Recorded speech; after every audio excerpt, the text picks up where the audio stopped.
Hello. Hello, Louis.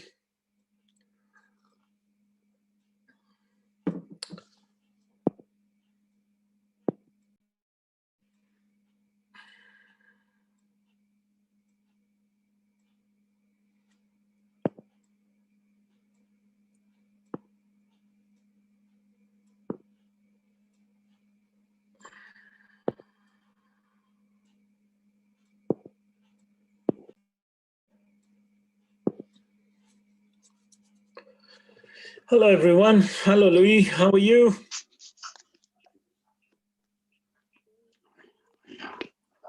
Louis, how are you doing? Are you okay? Hello, Gabriel. Hello, everyone. Hope you can hear me. Louis, can you hear me? I don't know if you can hear me, Louis.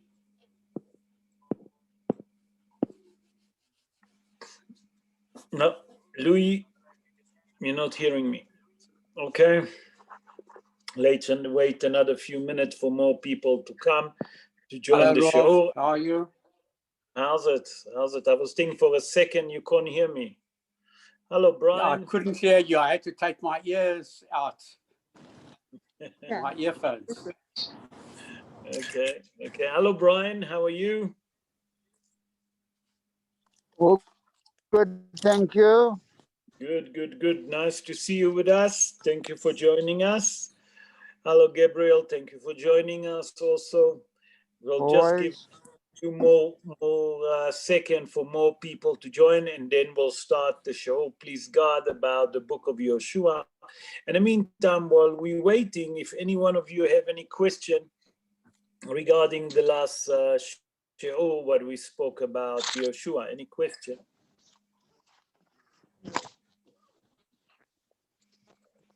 No, okay. I see there's more people coming. Let's just wait for them. It takes a few seconds for them to join.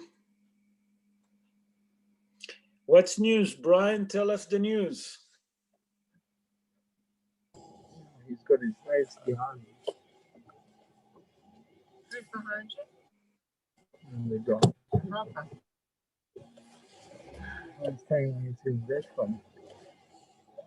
He's saying I'm stopping.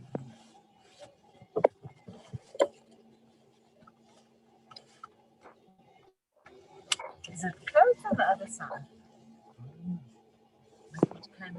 Okay, some people join. There's more people. I think that we should start the show because if we wait too long, it's already 3 minutes after, so let's start the show. בעזרת השם נעשה ונצליח, והשם עלינו ברחמיו ירוויח. השיעור יהיה לעילוי נשמת אסתר קדן בת מרדכי בן רב, ולעילוי נשמת רב אברהם בן יעקב אליעזר, ולרפואת מנשה נג'י בן פרחה, ליאורה בת מרים, יצחק בן טובה, אברהם בן מרימה, דבורה בת אסתר, וגולדה איתו בת שולמית לאה, וחפציבה חנה בת שרה אימנו. אוקיי, בעזרת השם נעשה ונצליח, והשם עלינו ברחמיו ירוויח. We are doing the third shiur about the book of Joshua, Sefer Yehoshua. I'm just going to repeat quickly what we spoke in the last 2 weeks. So in chapter 1, it's speaking about the preparation of Bnei Israel to enter the land of Eretz Israel. In chapter 2, Yehoshua bin Nun sending the 2 spies to the land of Eretz Israel to check the city of Jericho. In chapter 3, the preparation of the Bnei Israel crossing the Jordan Valley. In chapter 4, Bnei Israel crossing actually the Jordan Valley and creating big monument in the Gilgal.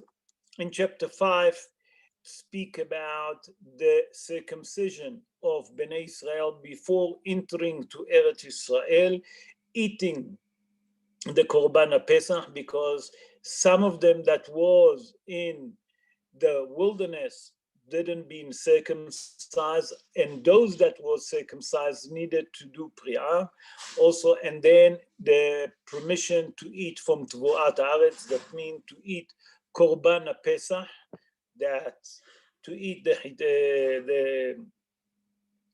Chita, that they can eat the Korban Pesach. The revealing of the angel to Yehoshua ben Nun. In chapter 6, we see that the cycling of Bnei Israel, the city of Jericho, okay, preparing to conquer the city of Jericho. And chapter, where we was, yeah, and that was chapter 6. Chapter 7 speak about Achan, that was from Shevet Yehuda, that he managed to put his hand on a spoil, he stole from the spoil, and how HaKadosh Baruch Hu punished and killed 36 of the Jewish people that died in a war against the Ai. In chapter 8, and that's where we end up last week, it was the conquering of the city of the Ai with a great technique of our friend Yehoshua ben Nun, how he planned it, the big chief of staff, then obviously building the altar, that and writing the Torah and giving it on Har Gerizim and Har Eval. That's basically where we stopped yesterday. Today we're going to start in chapter 9, and that's going to be part of the Shi'ur today. And what is chapter 9 speak about? I'm just going to do a quick summary, and then I'm going to go through the verses.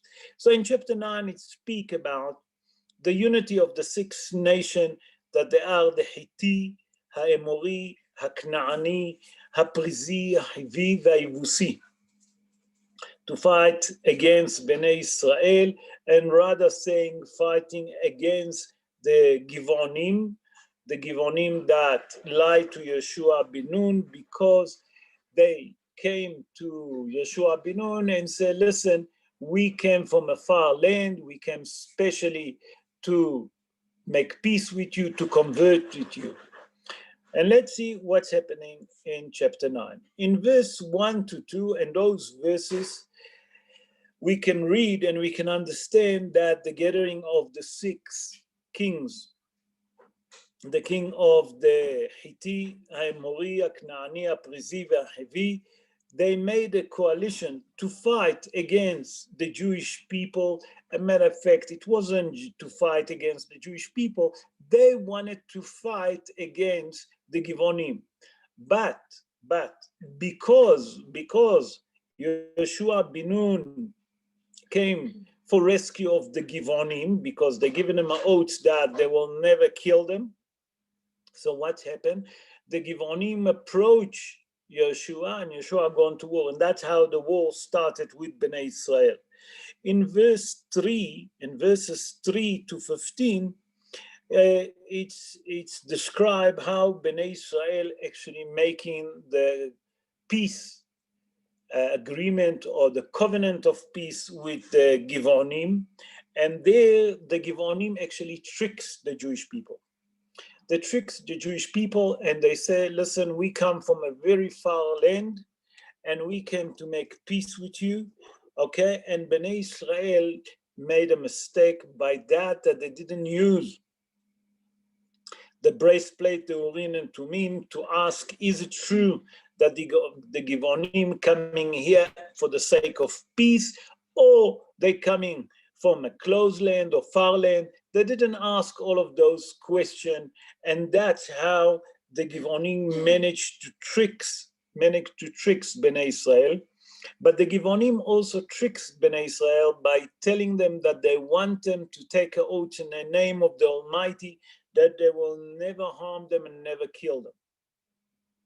In verse 16 to verse 20, and those verses, actually it's described how Bnei Israel found out that, a matter of fact, the Givonim tricked them, and they was very cross.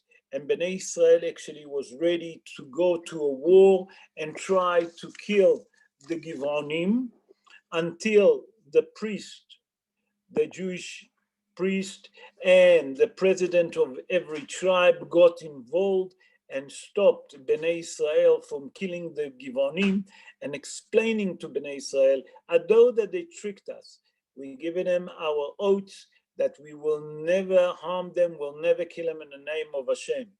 So that's how the prince and the priest managed to stop Bnei Israel killing the Givonim.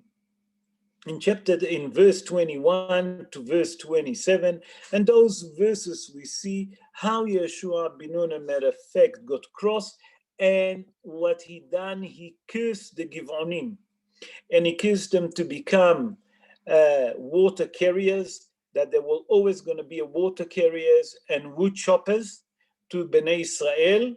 That's one of the curse, and also to the Mizbeach. That means that there was always carry water to Bnei Israel, to sell water to Bnei Israel, and to be a wood choppers, and to be used by Bnei Israel as a slave. In chapter 10, we see something very interesting. It's the war against the 5 kings of Canaan and conquering the south part of Israel. That's chapter 10. So verses 1 to 8, there we see that Adoni-Tzedek was the king of Jerusalem, the city of Jerusalem, and he actually make a coalition, and he called all the kings of Canaan, that they are Hoham, Melech Hebron, and Param, Melech Yarmut, Veyafia, Melech Lachish, and Dvir, the Melech of Eglon. He called all of those 5 nations, 5 kings, to come and to fight against the Givonite, because he was upset that they make a peace agreement, peace covenant with the Jewish people.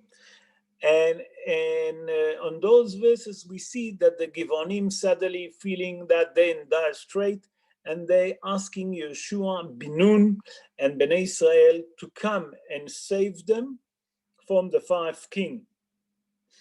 Yehoshua ben Nun and the soldier from Bnei Israel actually going up and helping him with the war.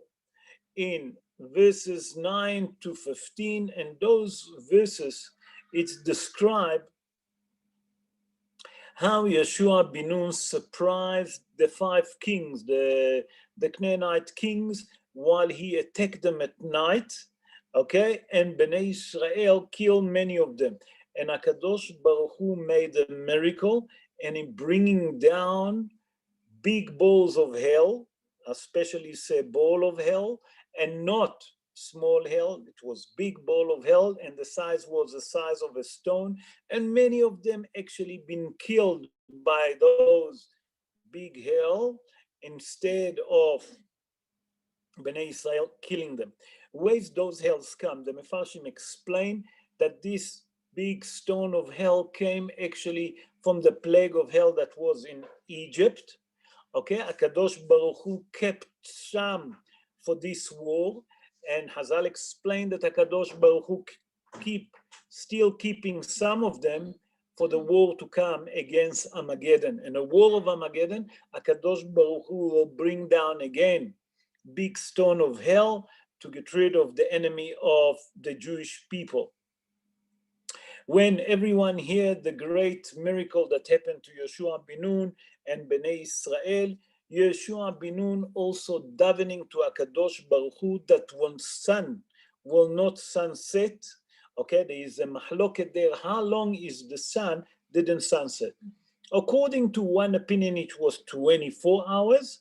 According to the second opinion, it was 36 hours. And according to the third opinion in Hazal, the sun didn't sunset for 48 hours. That means 2 days. So the first opinion, it was one complete day, 24 hours. The sun never sunset. The second opinion say it was 1.5 days, 36 hours. And the third opinion in Hazal that the sun didn't sunset for 2 days. Not only that, okay, Yehoshua ben Nun also stopped the moon, obviously. That's what it said. The Shemesh begiv'on dom ve'yareach be'emek ayalon.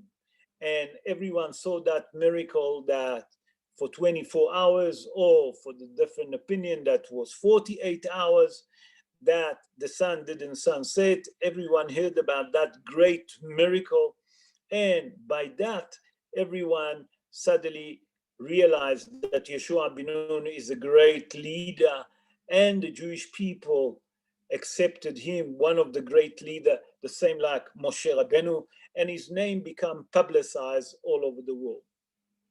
In verses 16 to verse 27, and those verses actually it's describe how the way is the five kings of those nations, that the five kings of Canaan that make a coalition against the Jewish people, where are they hiding? And they found out that they're hiding in a cave, okay? And Yehoshua ben Nun commanded to surround the cave by soldiers, that those five people not going to manage to escape. And he actually commanded to close the cave with big stone to make sure that they're going to be captured alive. In the meantime, Yehoshua ben Nun commanded the Jewish soldiers that in the army to continue their run after the rest of the soldier of the five king, and to destroy them and to kill them until none of them gonna stay alive. Only after they finish their mission to kill all of those soldiers, Yehoshua ben Nun and Bnei Israel coming to the cave, and they're opening the cave, removing the big stone and taking out the five kings, Malachi Canaan, the five kings of Canaan. And Yehoshua ben Nun, a matter of fact, hanged all of them, all those five, in the morning, and he kept them on a tree until the night.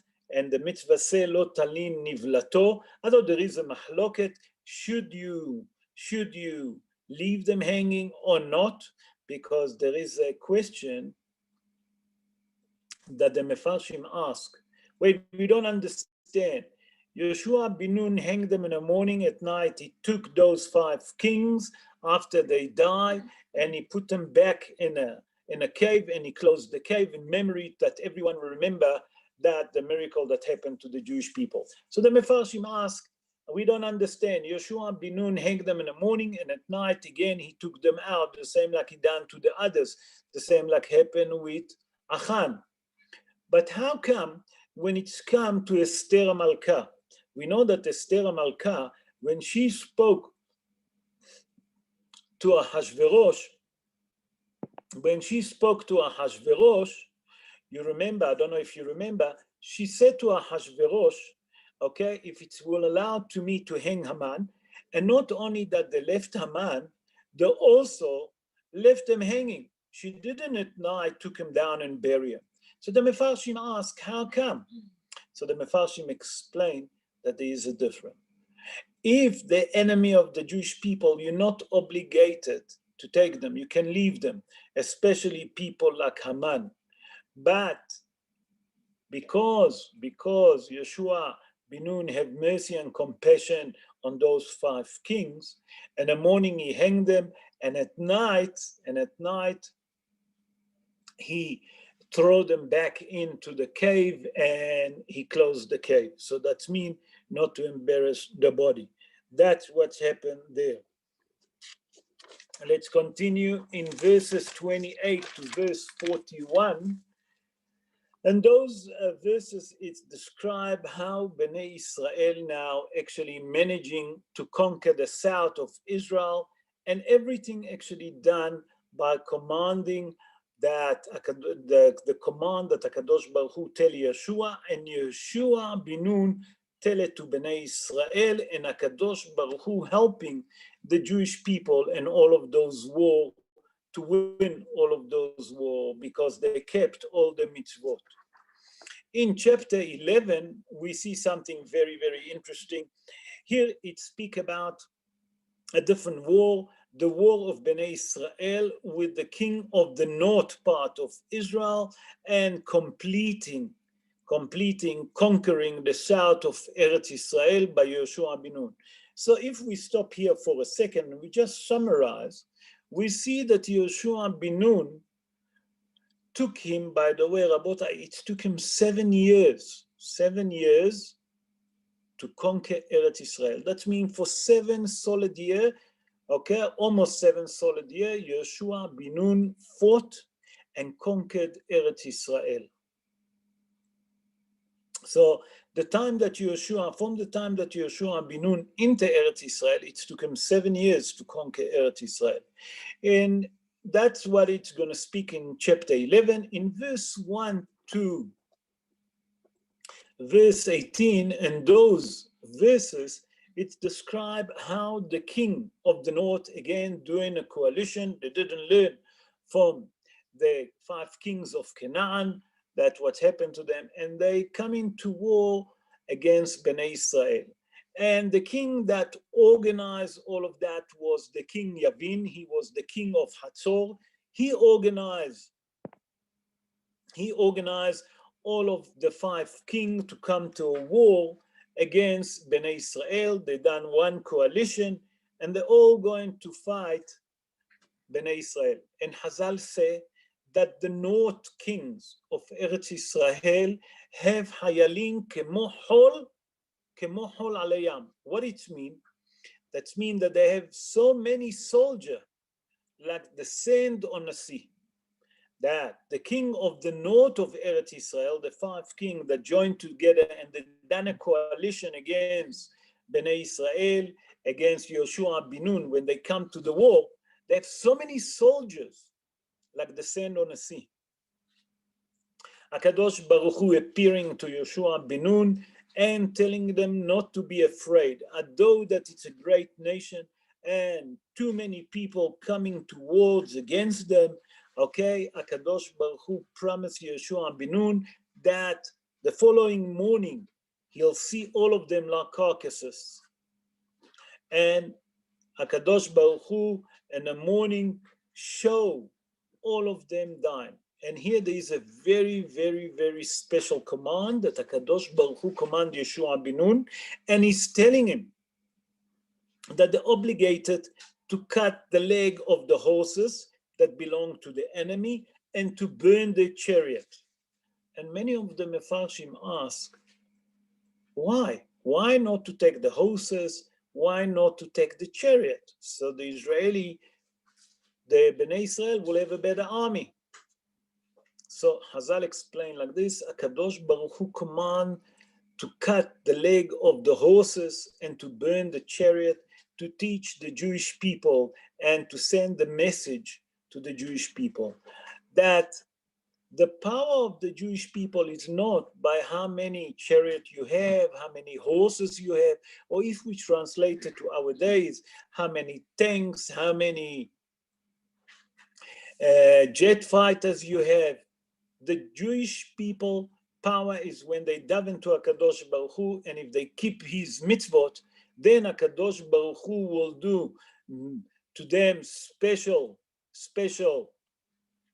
miracle, because the miracle of the Jewish people is not kohi ve'otzem yadi. It's not the weapon that they have. And if you look at the Jewish people all their life, all the miracle that the Jewish people have during all the time, it was miracle one after each other.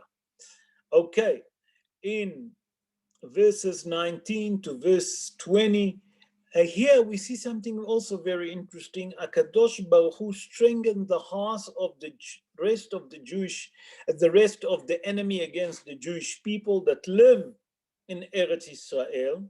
And all of that, HaKadosh Baruch Hu done, that they will come and join the war for the simple reason that Bnei Israel will destroy them, that in the future they're not going to cause Bnei Israel to sin. That means HaKadosh Baruch Hu strengthened the heart of the rest of the nation around to join that coalition to come to a war. Although that they see that many of them die, HaKadosh Baruch Hu make a miracle that Bnei Israel continue the war. In verses 21 to verse 22, it describes how Yehoshua bin Nun killed the giant that lived in Eretz Israel, the giant that lived in Hebron. They lived in Dever, and lived in Anav. Okay, all of the giants that live also the surrounding the mountain of Judea. The only places that Yehoshua didn't kill the giant that was in Gaza, Gat, and Ashdod. That's in those three places, that's where the giants stay. And you have to understand that Kiryat Arba been one of the name that it's called Kiryat Arba because it was the father and the three sons, that four of them was a giant. And here HaKadosh Baruch Hu tell Yehoshua bin Nun to kill the giant, except three places in Gaza, in Gat, and in Ashdod. Those three places that he didn't go yet to kill the giant. In chapter 12, we'll speak about the summary of that chapter. Here we're doing the summary of, it speak about the summary about the conquering of Eretz Israel, and it's described the conquering now, the east part of the Jordan Valley, okay, by Moshe Rabbeinu, and also given a portion and Nahala to the 2.5 tribe over the part of the land in the Jordan Valley. Okay, so let's see what it said. In verses 1 to 6, it's described that how Bnei Israel during the time of Moshe Rabbeinu. Rabotai, remember, while Moshe Rabbeinu was alive, when he conquered the east part of the Jordan Valley. After that, HaKadosh Baruch Hu and Moshe Rabbeinu given that part of land as a heritage to the tribe of Reuven, the tribe of Gad, and to a half the tribe of Menashe. So that part of the portion that was on the east part of the Jordan Valley that Moshe Rabbeinu already managed to conquer, okay, that's what described on those verses. In verses 7 to verses 24, that's described now how Yehoshua bin Nun conquering the west part of the Jordan Valley, okay, from the 31 kings that live in that area. In that's basically the chapter 12 from A to Z. I think with that we concluded all the 12 chapters. That's the third part, because we say every show will do 4 of them. If you have any question, please unmute yourself and we can discuss it. And if you want, I can actually move it a bit faster. We can do it shorter. Yes, any question? Hello, it's Anthony. How are you, Mr. Anthony? It's nice God, to how are hear you? Baruch It Hashem. says that day and night will never cease. So how can Joshua stop the sun? How could he actually stop the sun when it would never cease? 24 hours will always continue. It's a very good question, Anthony, and I'll have to answer you. So Hazal explained what's happened here. Hazal explained that the time never stopped. It's just that the sun never sunset. That means the time continue. The time continue to be. It's the same like if you go to the northern pole in summer or to the northern part of the hemisphere. If you go in summer, the sun doesn't set so early. There's some portion that it doesn't set for at least, if I'm not mistaken, for at least a month or 2. In summer, in winter, a matter of fact, the sun never rises there. You never see the sun. So it's the same thing. It doesn't mean that the time stopped. The miracle was, and I'm making a special emphasis on it, that the sun never set during the time of that war. That means, according to one opinion, that say that it was 24 hours. According to other opinions, say that it was 36. And the third opinion in the Mefarshim say that it was for 2 days, 48 hours. That means for 2 days, the sun never set. It doesn't mean that the time didn't continue. You follow, Anthony? Yes, I see what you're saying, yeah. Okay. Thanks very much. That I explained that. Any other question, Rabotai? No, no question. I see. Okay, Rabotai. So with that, we conclude the chapter 12 until chapter 12 in the book of Yehoshua. I hope that you enjoy that. And please God, I'll see you all in Thursday. We'll do show on Parashat HaShavua, Be'ezrat Hashem. In the meantime, keep yourself safe. I see Menachem join us from Eretz Israel. Menachem, when I speak to Menachem, I'm referring to our friend Victor. Victor is in the army base. I saw his picture now. He's sitting in a tent. As a matter of fact, he's joining us. Thank you for joining us, Menachem. You look so smart there, huh? I see. Is it cold? Is it cold by you there? לא כזה, לא כזה, עוד לא. כאילו יש ימים שזה ממש קר, אבל עכשיו נעים ככה. What Menachem said, that it's not so cold. You see, he speaks Hebrew. He doesn't speak any more English. Can you believe it? He forgot his English. He said that it's not so cold. It's actually fairly warm. There's few days that it's cold, but in general it's still warm. I see him with a short sleeve there. Right. Just to give some idea where is Menachem serving. Menachem is close to Hebron, where we're speaking. He's in very close to Hebron. That's where he's serving at the moment. Am I right, Menachem? Actually, no, we just moved last week. Where did you move? Beit Lid. To Beit Lid? Okay. So he moved now right to the north, close to Haifa and Beit Lid. So there is the middle, right. The coast. So there it's definitely hot. It's not as cold as Gush Etzion, huh? Right, yeah, absolutely. Okay, good. We'll speak just now. Any other question? Menachem, any question? No, any shit. Okay, guys. So wish you all a good night. Keep safe and look after yourself. And Be'ezrat Hashem, we're all going to meet again on Thursday for the She'ur in Parashat HaShavua. Ciao. Bye-bye. Good night. Bye, good night. Bye-bye. מנחם, אני מתקשר אליך כבר. אוקיי, בסדר.